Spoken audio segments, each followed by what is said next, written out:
ከዕለተ ትንሣኤ እስከ ዳግም ትንሣኤ። በስመ አብ ወወልድ ወመንፈስ ቅዱስ አሐዱ አምላክ አሜን። ሰሞነ ሕማማትና ሰሞነ ትንሣኤን እንድናከብር በፍትሐ ነገሥት ታዟል።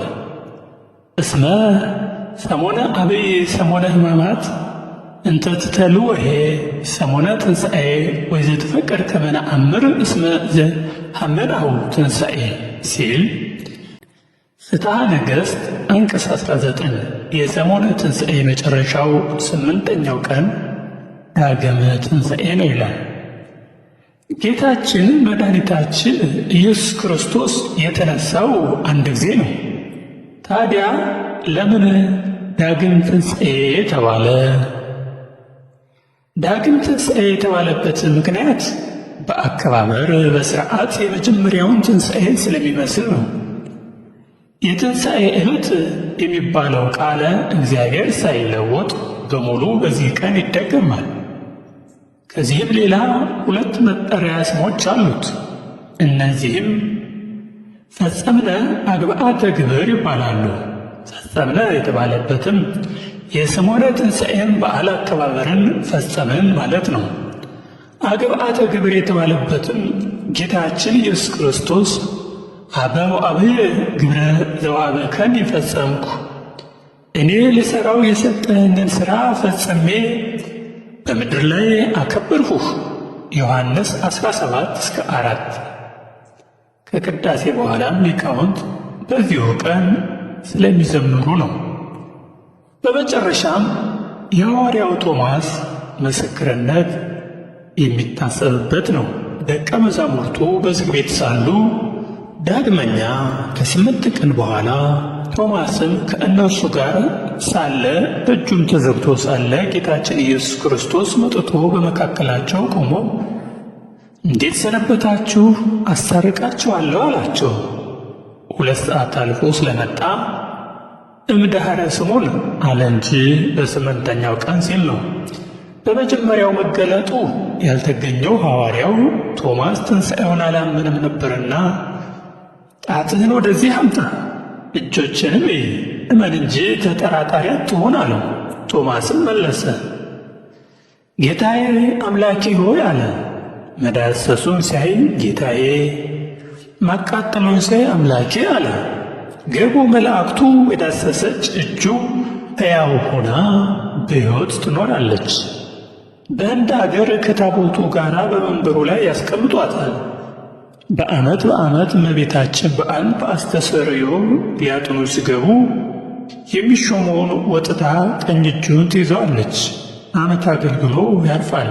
እንዲሁ በዓመቱ የሚሾመውን ተራምዳ ትይዘዋለች። እንዲህ እያለች ትኖራለች። ይህም የሚያስተምርን የጌታን ተአምራት የሐዋርያውን ሥልጣንና ብቃት ነው። ጌታም ቶማስ ሆይ ብታየኝ አመንክን? ሳያዩኝ የሚያምኑብኝ ብፁዓን ናቸው አለው። ዮሐንስ 21:24-29።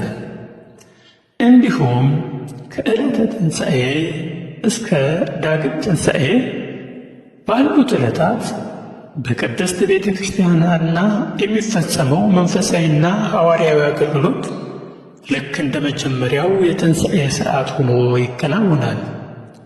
ከትንሣኤ እሁድ ጀምሮ እስከ ሳምንቱ እሁድ ድረስ የሚገኙት ዕለታትም ሰሙነ ፋሲካ ወይም ትንሣኤ የተባሉ ይጠራሉ። የየራሳቸው ምስጢራዊ ስያሜም አላቸው። ስያሜያቸውን ባጭሩ እንዲህ ነው። ዕለተ ሰኞ። በዕለተ ሰኞ የትንሣኤው ማግስት ዕለተ ሰኞ ጸአተ ሲኦል ወይም ማዕዶት ትባላለች። ይህችም ጌታችን በትንሣኤው ነፍሳትን ከሲኦል አውጥቶ ወደ ገነት አሻግሮ ለማስገባቱ መታሰቢያ ናት። ዮሐንስ 19:18፣ ሮሜ 5:10-17። ሁለተኛው ቀን ዕለተ ማክሰኞ ነው።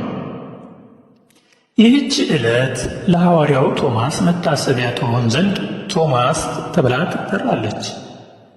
የትንሣኤው ዕለት እሑድ ማታ ጌታችን በዝግ ቤት ገብቶ ለሐዋርያት ሲገልጽ ቶማስ ከእነርሱ ጋር አልነበረምና በመጣ ጊዜ ሌሎቹ ሐዋርያት ትንሣኤውን ቢነግሩት እሱስ ግን ሳላይ አላምንም ብሎ ነበርና በሳምንቱ እርሱ በተገኘበት ጌታችን በድጋሜ ለሐዋርያው ተገለጸ። ስለዚህም ይህች ዕለት በሐዋርያው ቶማስ ስም ተሰይማለች። ዕለተ ረቡዕ ጌታችን ከሞትና ከተቀበረ ከ4 ቀን በኋላ ከመቃብር ጠርቶ ላስነሳው ለአልዓዛር መታሰቢያ ነች። በክርስቶስ ሥልጣን የአልዓዛርን ከሞት መነሳት አይተው ብዙ ሕዝብ በጌታችን ስላመኑ ዕለቲቱ ረቡዕ አልዓዛር ተብላ ትታሰባለች። ዮሐንስ 11:38-46 ዕለተ ሐሙስ ይህች ዕለት ከ5 ቀን ተኩል በኋላ 5500 ዓመት ሲፈጸም ከልጅ ልጅህ ተወልጄ አድንሃለሁ ተብሎ ቃል የተገባለት የአዳም ተስፋው ተፈጽሞ ከነ ልጅ ልጆቹ ወደ ቀድሞ ክብሩ ለመግባቱ መታሰቢያ ሆና የአዳም ሐሙስ ወይም አዳም ተብላ ትከበራለች። ሉቃስ 24:25-39 በአንዳንድ ቦታ በገጠር አሁን እየቀረ ሄደ እንጂ ስለ አዳም ያሉትን ይጠብቅልን እየተባለ ሕፃናት እንጀራ ይዘው ይጸልያሉ። ዕለተ ዓርብ የትንሣኤ እሑድ 6ኛው ዓርብ ደግሞ በክርስቶስ ደም ለተመሠረተችው ቅድስት ቤተ ክርስቲያን መታሰቢያ ትሆን ዘንድ ቤተ ክርስቲያን ተብላ ትጠራለች። ማቴዎስ 26:29 ሐዋርያት ሥራ 20 ቀዳሚት ሰንበት በሰሞነ ፋሲካው ያለችው ቀዳሚት ሕዝቡ ከአንዳንዱ በቀር ገበያ እንኳን ስለማይገበያይባት ወይም ስለማይሄድባት የቁራ ገበያ፣ የገበያ ጥፊያ ተብላ ትጠራለች። በቤተ ክርስቲያን ደግሞ ጌታችን በዘመነ ሥጋዌ በገንዘባቸውና ጉልበታቸው ላገለገሉ በስቅለቱ ጊዜ እስከ ቀራንዮ ድረስ ለተከተሉት በትንሣኤው ዕለት በሌሊት ወደ መቃብሩ ሽቱና አበባ ይዘው ለገሰገሱት በትንሣኤውም ጌታችንን ከሁሉ ቀድሞ ለማየት ለበቁት ሴቶች መታሰቢያ ትሆን ዘንድ ቅድስት እንስት ተብላ ትጠራለች። ማቴዎስ 25:1-11 ሉቃስ 23-27 እሁድ ዕለተ እሁድ ሰንበት በዋናው ትንሣኤ ሳምንት የምትመጣዋ ዕለት እሁድ ዳግም ትንሣኤ ተብላ ትዘከራለች።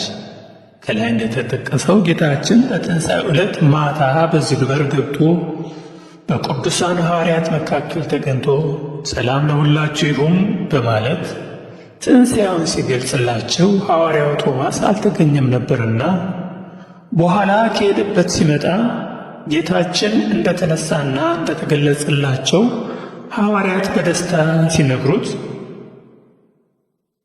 በኋላ እናንተ አየን ብላችሁ ልትመሰክሩ ልታስተምሩ፣ እኔ ግን ሰምቻለሁ ብዬ ልመሰክር ላስተምር ነውን? አይሆንም፣ እኔ ካላየሁ አላምንም አለ። ስለዚህም የሰውን ሁሉ ይልቁንም የመረጣቸው የወዳጆቹን የልብ ሐሳብ የሚያውቀው ቸርነቱ ወሰን የሌለው የባሕርይ አምላክ መድኃኔ ዓለም ክርስቶስ ልክ እንደ መጀመሪያው ትንሣኤ ዕለት አበው ሐዋርያት በተዘጋ ቤት በአንድነት ተሰብስበው እንዳሉ በሩን ሳይከፍት ገብቶ ሰላም ለሁላችሁ ይሁን በማለት በመካከላቸው ቆመ። ቶማስም ያመንህ እንጂ ተጠራጣሪ አትሁን፣ እነሆ የተቸነከሩ እጆችንና እግሮችን የተወጋውን ጎኔንም እይ ብሎ አሳየው። እርሱም ምልክቱን በማየቱ በመዳሰሱ ትንሣኤውና አምላክነቱን እንደ ፍላጎቱ በመረዳቱ ጌታዬ አምላኬ ብሎ መስክሮ የክርስቶስን ትንሣኤ አመነ። የሳምንቷ ዕለት ሰንበት የትንሣኤው ምስጢር ለሁለተኛ ጊዜ ለሐዋርያት የተገለጠበት ዕለት በመሆኑ የትንሣኤው ሳምንት እሁድ ዳግም ትንሣኤ ተብሎ ይጠራል፣ ይከበራል። ብርሃነ ትንሣኤውን የገለጸልን አምላካችን እስከ ፍጻሜ ሕይወታችን በሃይማኖት የቀናን በምግባር የጸናን ያድርገን። አሜን። ወስብሐት ለእግዚአብሔር ወለወላዲቱ ድንግል ወለመስቀሉ